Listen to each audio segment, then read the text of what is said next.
The Little House by Virginia Lee Burton.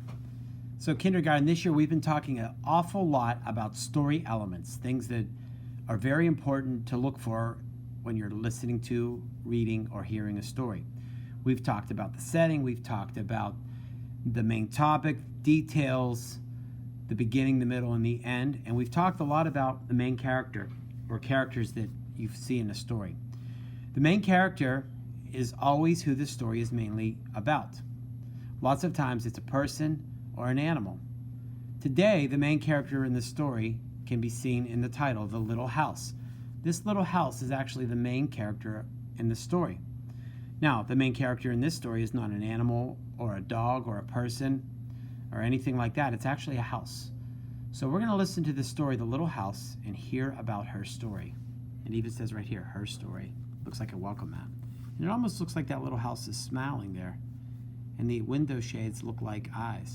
So let's read the story, The Little House by Virginia Lee Burton. To Georgie. Once upon a time, there was a little house way out in the country. She was a pretty little house, and she was strong and well built. The man who built her so well said, "This little house shall never be sold for gold or silver, and she will live to see our great-great-grandchildren's great-great-grandchildren living in her."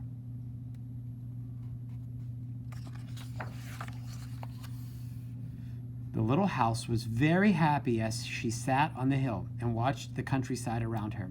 She watched the sun rise in the morning, and she watched the sun set in the evening.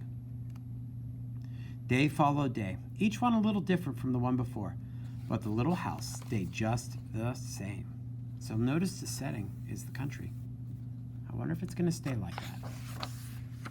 In the nights, she watched the moon grow from a thin new moon to a full moon and back again to a thin old moon. And when there was no moon, she watched the stars. Way, way, way off in the distance, she could see the lights of the city. The little house was curious about the city and wondered what it would be like to live there. She's imagining that glow as the city lights. Really far away. Time passed quickly for the little house as she watched the countryside slowly change with the season. In the spring, when the days grew longer and the sun warmer, she waited for the first robin to return from the south. She watched the grass turn green.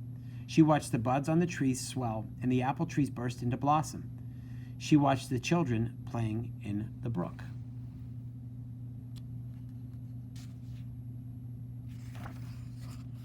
In the long summer days, she sat in the sun and watched the trees cover themselves with leaves,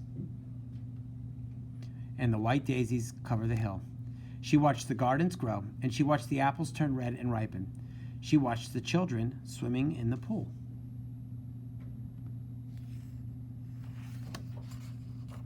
Oh.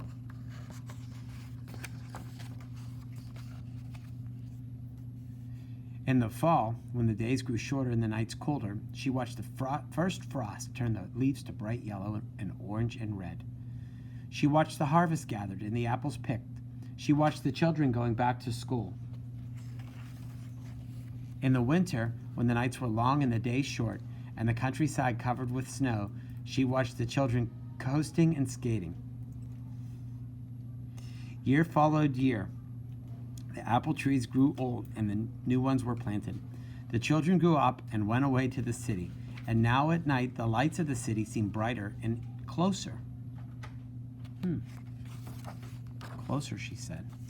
One day the little house was surprised to see a horseless carriage coming down the winding country road. Pretty soon there were more of them on the road, and fewer carriages pulled by horses. Pretty soon along came some surveyors. They're measuring things.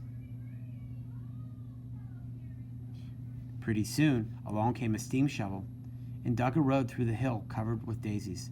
Then some trucks came and dumped big stones on the road.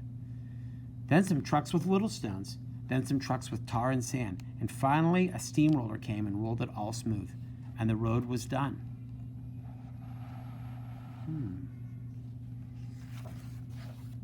Now the little house watched the trucks and automobiles going back and forth to the city. Gasoline stations, roadside stands. Small houses followed the new road.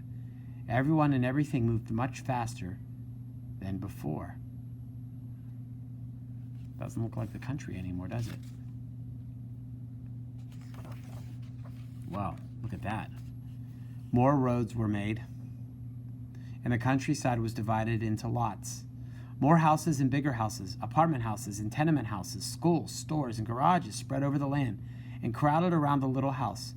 No one wanted to live in her and take care of her anymore.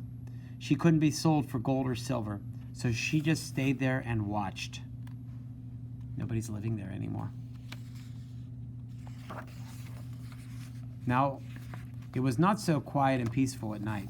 Now the lights of the city were bright and very close, and the street lights shone all night. This must be living in the city, thought the little house, and didn't know whether she liked it or not. She missed the field of daisies and the apple trees dancing in the moonlight. Pretty soon there was an elevated train going back and forth above the little house. The air was filled with dust and smoke, and the noise was so loud that it shook the little house. Now she couldn't tell when spring came, or summer, or fall, or winter. It all seemed the same. It's really changed where the little house was built. Pretty soon there was a subway going back and forth underneath the little house. She couldn't see it, but she could feel it, and she could hear it. People were moving faster and faster. No one noticed the little house anymore. They hurried by without a glance. Her windows looked broken.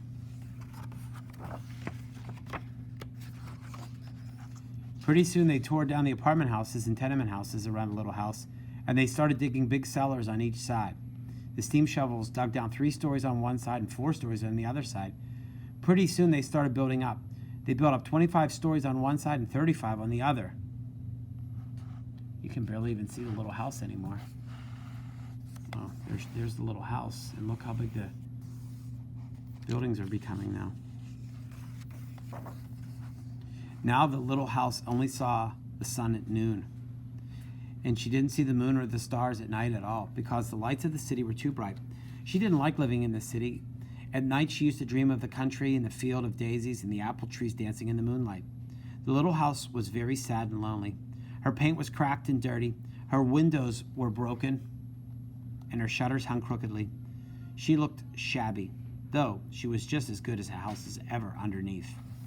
Look, boarded up, windows broken. I wonder what's going to happen. Then, one morning in spring, along came the great-great-granddaughter of the man who had built the little house. She saw the shabby little house, but she didn't hurry by. There was something about the little house that made her stop and look again. She said to her husband, "That little house looks just like the little house my grandmother lived in when she was a little girl. Only that little house was way out in the country on a hill covered with daisies and apple trees growing around it."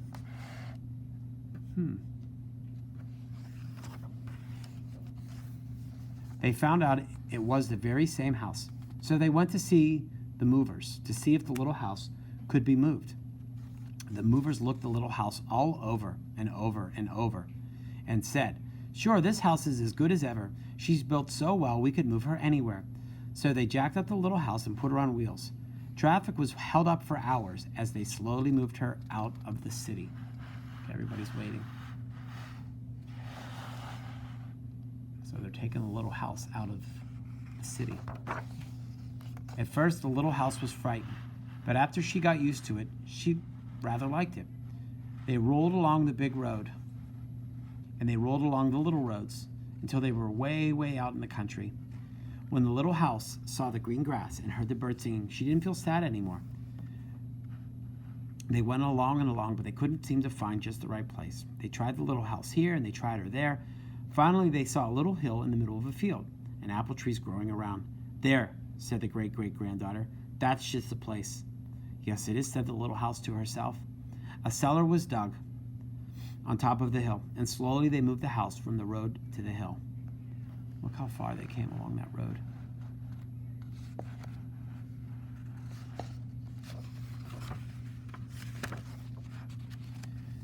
The windows and the shutters were fixed, and once again they painted her a lovely shade of pink. As the little house settled down on her new foundation, she smiled happily. Once again she could watch the sun and moon and stars.